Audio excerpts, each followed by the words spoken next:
దేశం మొత్తం మీదున్న best gold sellers, best designs ఇప్పుడు హైదరాబాద్ లో pan India jewel show. Don't miss it. నమస్తే, నేను Kavitha. Welcome to iDream news and నిజాలు. H1B వీసాలకి సంబంధించి ఫీజుని $15,000 నుంచి $1,00,000 పెంచిన తర్వాత అందరిలోనూ ఆందోళన మొదలైంది. అంతలోనే ఒక చిన్న రిలాక్సేషన్ని అనౌన్స్ చేసింది అమెరికా ప్రభుత్వం. L1, F1 వీసాల మీద ఉన్న వారికి పాత ఫీజు చెల్లిస్తే సరిపోతుంది అనేది. దెన్ వాట్ అబౌట్ మన దగ్గర నుంచి వెళ్దాం అనుకుంటున్న వాళ్ళకి పాతది కాకుండా కొత్త ఫీజునే వర్తింపచేస్తామని. యాక్చువల్గా ఈ కొత్త ఫీజు అనేది ఎంతకాలం ఉంటుంది? ఛాంబర్ ఆఫ్ కామర్స్ కోర్టు మెట్లెక్కింది. అక్కడి నుంచి తీర్పేమొస్తుంది? అమెరికా ఏమన్నా మళ్ళీ పాత ఫీజునే వసూలు చేయబోతోందా?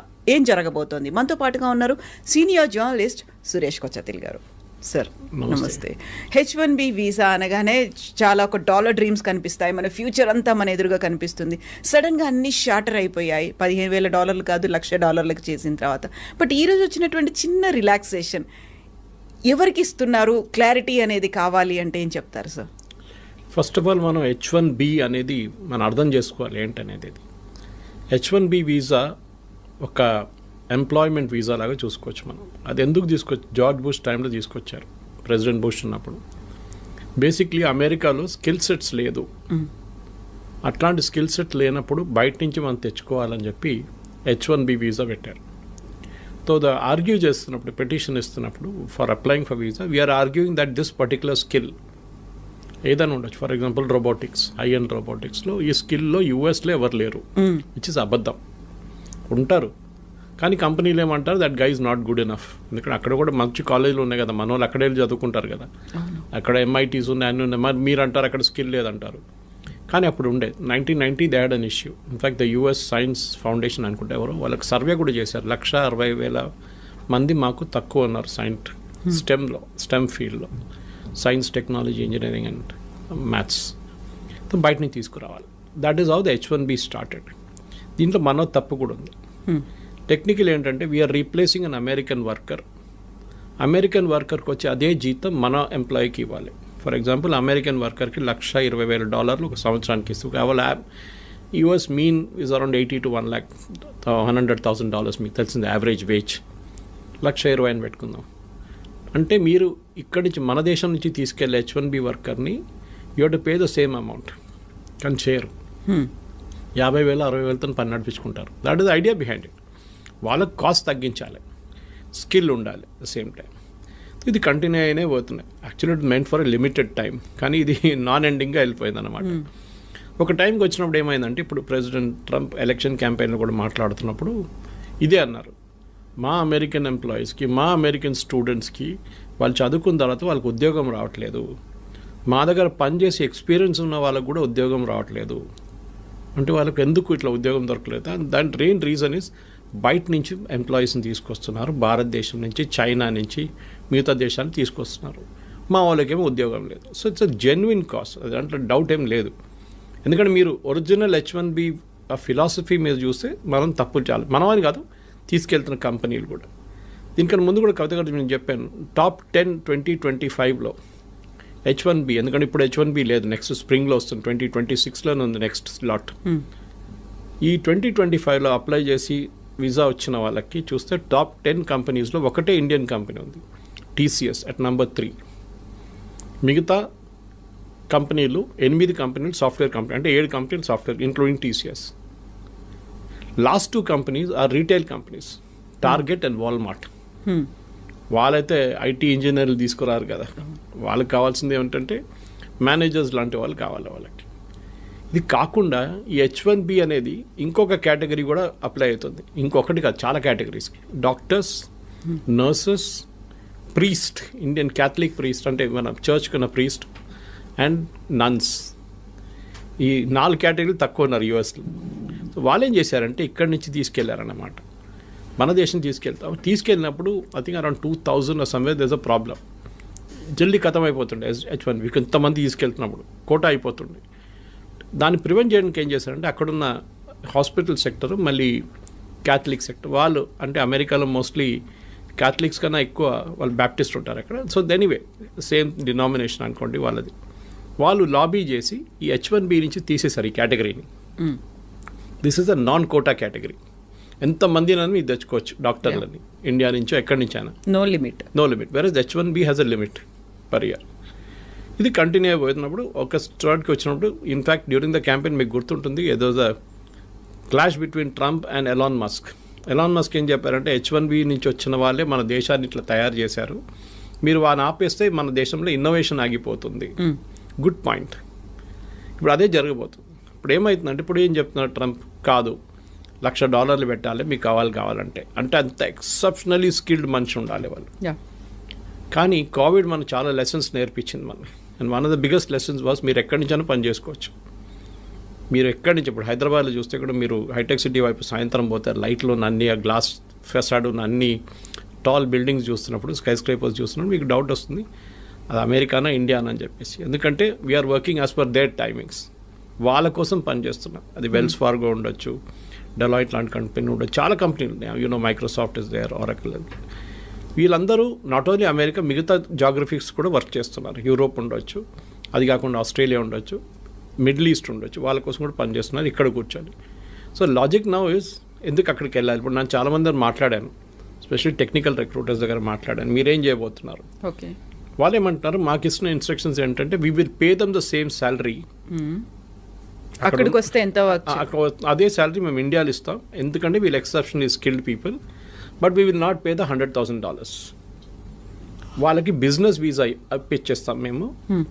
వాళ్ళు సంవత్సరంలో ఒక 10 నెలలు పని చేసుకొని ఇక్కడి నుంచే నడిమిట్లో every 3 months they will go for a US tour. US టూర్కి వెళ్ళి వచ్చేస్తారు. మీరు అడగవచ్చు ఎయిర్ ఫేర్ అంతనే అవుతుంది కదా తర్వాత, అంత ఎయిర్ ఫేర్ ఖర్చు పదే పెట్టి వాళ్ళు అక్కడ పెట్టుకోవచ్చు అంటే yes, that is also possibility.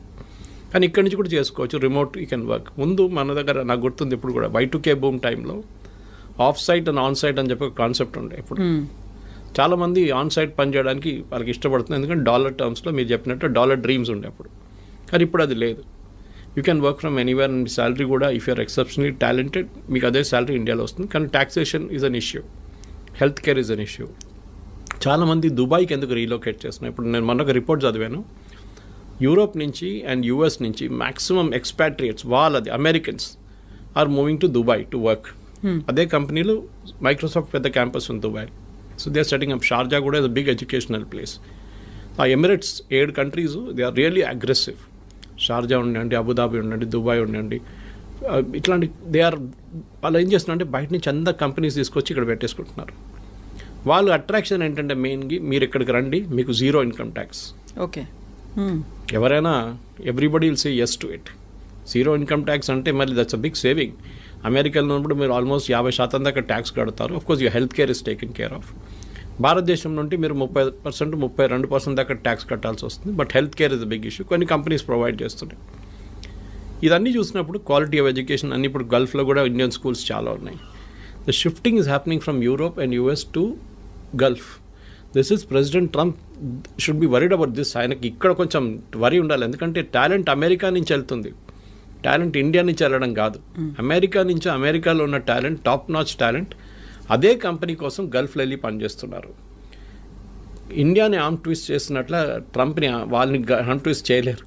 రేపు UAEకి చెప్పలేరు మేము మీ మీద 50% టారిఫ్ పెట్టేస్తున్నాం, మీరందరూ మమ్మల్ని తీసుకెళ్ళిపోతున్నారు మా ఎంప్లాయీస్ని. So the shift is double అన్నమాట. ఇప్పుడు అమెరికా నుంచి చాలామంది ఏమంటారు, మాకు ఇంత పెద్ద ట్యాక్సేషన్ అవాయిడ్ చేయండి, దుబాయ్కి వెళ్తాం, అక్కడ 10 సంవత్సరాలు 5 సంవత్సరాలు పనిచేస్తే మాకు enough savings will come back again. కానీ ఇప్పుడు కొత్తగా ఒకటి ఇవాళ పొద్దు నుంచి కనిపిస్తుంది ఈ న్యూస్, L1 అండ్ F1. వాళ్ళకి ఈ $100,000 పడదు, వాళ్ళకి they don't need to pay for it అన్నారు. We should understand difference between L1 and F1. L1 is a non immigrant visa, ఒక హై స్కిల్డ్ మేనేజర్స్ ఎగ్జిక్యూటివ్స్ని తీసుకెళ్ళడానికి వీసా. అంటే వాళ్ళు నాన్ ఇమిగ్రెంట్ వీసా, వాళ్ళు భారతదేశంలో ఉండొచ్చు any country and they are going to US to work there. వాళ్ళకి L1 issue చేస్తున్నారు. F1 అనేది అకాడమిక్ స్టూడెంట్స్ అన్నారు, వాళ్ళు ఆల్రెడీ చదువుకుంటున్నారు అక్కడ. ఈ 2 కేటగిరీస్ ఏం చేస్తారు, ఒకసారి వెళ్ళిన తర్వాత అక్కడ స్పెషల్లీ మన వాళ్ళు ఇక్కడి నుంచి they try and extend it to an H1B. అక్కడే ఉండాలని సెట్ వాళ్ళు ఫస్ట్ H1B తీసుకొని దాని తర్వాత గ్రీన్ కార్డ్, దాని తర్వాత citizenship. So that transfer from L1 or F1 to H1B will not attract $100,000 అంటున్నారు. ఇప్పుడు అటార్నీస్ చెప్తున్న న్యూస్ ఇది, మన ఛానల్స్లో వస్తున్న, నేషనల్ ఛానల్స్లో వస్తున్న న్యూస్ అయితే చూపిస్తుంది. అది ఫైనల్ ఎక్కడ ఏంటవుతుందో తెలియదు. దాని తర్వాత మీరు స్టార్టింగ్లోనే చెప్పారు అక్కడ కేసులు నడుస్తున్నాయి. US chamber of commerce case వేశారు అక్కడ, saying that this is unfair, మాకు టాలెంట్ కావాలి, మీ టాలెంట్ అలౌ చేయకపోతే మేమేం చేయాలి, మళ్ళీ మేము ఇన్నోవేషన్ ఉండదు మా దగ్గర. ఇన్నోవేషన్ మిగతా కంట్రీస్కి వెళ్ళిపోతే ఆల్రెడీ చైనా తీసుకెళ్ళిపోయారు చాలా మటుకు ఇన్నోవేషన్, ఈ వీళ్ళని కూడా తీసుకెళ్తే ఎందుకు టాలెంట్ ఎందుకు అమెరికాకి రావాలంటున్నాం. నేను యాక్చువల్లీ లాస్ట్ వీక్ ఒక కపుల్తో మాట్లాడాను యూఎస్లో, Indian couple, settle there US citizens 20 సంవత్సరాల నుంచి. వాళ్ళు అంటున్నారు, సురేష్ గారు మీరు బిలీవ్ చేయరు, husband and wife, I won't take the name, but మాకు ఇద్దరికి ఉద్యోగం లేదు సురేష్, 6 నెలలు ఎట్లా బిల్లు కట్టాలని కష్టపడుతున్నాం, పిల్లలు చదువుకుంటున్నారు, కాలేజ్కి వచ్చేసారు, మేమేం చేయాలని మాకు అర్థం కావట్లేదు, యుఎస్ సిటిజన్ అయిపోయాం మేము, కానీ మాకు ఉద్యోగం లేదు ఇక్కడ. అమెరికా ఇస్ గెటింగ్ H1B పక్కన పెట్టండి, America is getting stretched out completely. మొన్న కూడా ఒక అమెరికన్ సెనేటర్ అన్నారు, the problem is we're out priced in the market, completely out priced. ఇప్పుడు నేను చెప్పే ఎగ్జాంపుల్ మీకు చాలాసార్లు చెప్పాను, plumber cost more than the tap. ఇది ప్రాబ్లం అమెరికాస్. మీరు ఏ ఫోన్ ఇప్పుడు కూడా చూడండి, last month also iPhones maximum India నుంచి ఎక్స్పోర్ట్ చేసింది యూఎస్కి వితౌట్ టారిఫ్. ఐఫోన్ చాలా smart, Trump is not putting tariff on iPhones or any electronic goods. IT మీద లేదు, ఫార్మస్యూటికల్స్ మీద లేదు, అండ్ ఆన్ ఎలక్ట్రానిక్ గుడ్స్. ఫార్మస్యూటికల్స్లో మీకు మనకు తెలిసిందే generic, we're not talking of patent drugs. Patent అంతా యూరోప్ నుంచి వస్తుంది, మన దగ్గర నుంచి వెళ్ళి జనరిక్ 95%, సో నాట్ ఇంపాక్టెడ్. ఇవాళ ఇంకో రిపోర్ట్ పొద్దున్న నేను చదివాను టెక్స్టైల్స్ గురించి, it was by an international public, I think it is McKenzie. వాళ్ళు ఏమంటున్నారు అంటే ఇండియన్స్ ఎంత మంచిగా అడ్జస్ట్ చేసుకున్నారంటే, Bangladesh got a cheaper cloth because వాళ్ళకి 15% వేశారు, భారతదేశానికి 50% వేశారు. In spite of that India has invented new markets in Europe. మన లాస్ట్ 2 months ఎక్స్పోర్ట్స్ మీరు చూస్తే August and September our exports have gone up to Europe and other places. మొత్తం as a basket of exports it has gone up. To Europe it has gone up more అన్నమాట. So వీళ్ళేమంటారు, మా father generation నుంచి, one కంపెనీగా in Tiruppur talking about this, మా father grand father generation నుంచి US అని చెప్పి అక్కడ టార్గెట్ కానివ్వండి, వీళ్ళ మిగతా రీటైల్ చైన్స్ వీళ్ళ దగ్గర నడుస్తుంటుంది, మేము ఎక్కడికి చూడలేదు మార్కెట్ బయట అని చెప్పేసి. Now we're looking at newer markets and the struggle is different. ఎందుకంటే వాళ్ళ క్వాలిటీ, వాళ్ళ దాంట్లో అడ్జస్ట్ చేయడం, వాళ్ళ దాంట్లో అడ్జస్ట్ అయిపోయారు వీళ్ళు. వాల్మార్ట్ కానీ టార్గెట్ కానీ మిగతా అన్ని చైన్స్ ఉన్నాయి కదా అక్కడ, they all got use to it. Now suddenly they adjusting to new market అన్నమాట. సో మన దగ్గర ఉన్న F1 ఇప్పుడు H1B అప్లై చేసే ఎంప్లాయీస్ కానివ్వండి, మోస్ట్ ఆఫ్ దట్ పిల్లలకి, ఇక్కడ అన్నిటికంటే డేంజరస్ ప్రాబ్లం ఎక్కడ వస్తుందంటే ఎడ్యుకేషన్ కోసం వెళ్ళే పిల్లల కోసం స్కాలర్షిప్ వచ్చి వీసా డినై చేసిన కేసులు ఉన్నాయి చాలా మటుకు. I met one doctor recently, young kid, Gandhi Osmania నుంచి పాస్ అవుట్ అయ్యి షీ వాజ్ వర్కింగ్ అండ్ ఆమెకి ఫుల్ స్కాలర్షిప్ వచ్చింది MS కోసం, కానీ she couldn't go, visa reject చేసేసారంట. ఇక్కడ చెప్పాల్సింది ఏంటంటే మెయిన్గా వీసా ఎందుకు రిజెక్ట్ చేస్తున్నారు, ఒకటి నో రీజన్, ఏ రీజన్ కూడా చెప్పట్లేదు, వాళ్ళ రీజన్ ఇస్తున్నారు, that reason is very very obscure. Second, మీ సోషల్ మీడియా హ్యాబిట్స్ చెక్ చేస్తున్నారు వాళ్ళు, ఫుట్ ప్రింట్స్ ఏమున్నాయి డిజిటల్, మీరు డిలీట్ చేస్తే కూడా వాళ్ళు పట్టుకుంటారు. డిలీట్ చేయడం ఇంకా డేంజరస్. ఇప్పుడు still there you can still argue, నేను అది కొంచెం ఎమోషనల్గా రాశాను అది ఇది అని చెప్పి, కానీ మీరు ఈ లెఫ్టిస్ట్ ఐడియాలజీస్, ఈ వోక్ కల్చర్, LGBT రైట్స్, దీని గురించి ఎక్కువ రాయడము, సపోర్ట్ చేయడం, హ్యూమన్ రైట్స్ గురించి, ఇమిగ్రేషన్ పాలసీ గురించి రాయకండి మీ సోషల్ మీడియా హ్యాండిల్స్లో. నాలాంటి వాళ్ళకి ప్రాబ్లం లేదు, I have no dream of going to US, but still యంగ్స్టర్స్కి ఇది ఉన్న చాలామందికి ఉన్నా, నాకు ఆ కల్చర్ కూడా లేదు, I'm more of a rightist than leftist.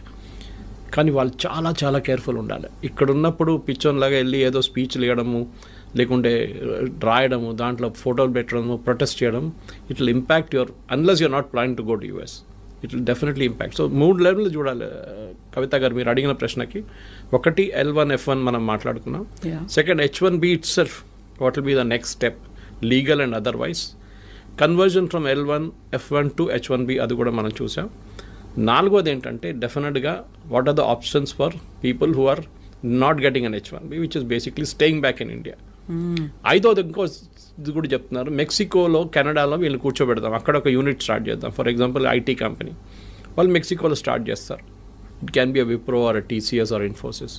అక్కడి నుంచి US ట్రావెల్ చేయడం చాలా దగ్గర. కెనడా నుంచి కూడా అంతే, కెనడా నుంచి can even drive down if you want. So మీరేం చేస్తారు, అక్కడ 3 నెలలకి మీరు వెళ్ళి యూఎస్లో మీటింగ్ అటెండ్ చేసి వచ్చేస్తారు.